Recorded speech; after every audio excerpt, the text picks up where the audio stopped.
বঙ্গভবন থেকে শেখ মুজিবুর রহমানের ছবি সরানো উচিত হয়নি বলে মন্তব্য করেছেন বিএনপির সিনিয়র যুগ্ম মহাসচিব রুহুল কবির রিজভী।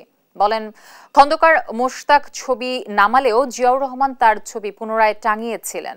মঙ্গলবার সকালে বিএনপির কেন্দ্রীয় কার্যালয়ে ফ্রি মেডিকেল ক্যাম্প ও রক্তদান কর্মসূচিতে তিনি এসব কথা বলেন।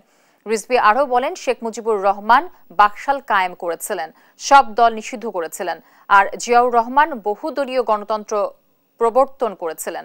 শেখ মুজিবুর রহমান তার অঙ্গীকার রক্ষা করতে পারেনি বলেও মন্তব্য করেন তিনি।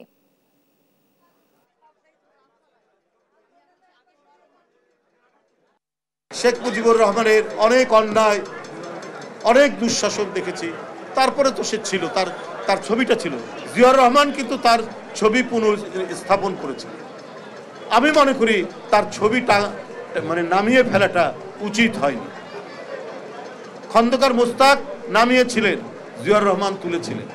বহুদলীয় গণতন্ত্র এবং অপরের মত সহ্য করার, অপরের মতকে সহ্য করার যে ক্ষমতা, যে গণতান্ত্রিক বোধ এবং চেতনা, সেইটা নিশ্চিত হয়েছিল 7ই নভেম্বর।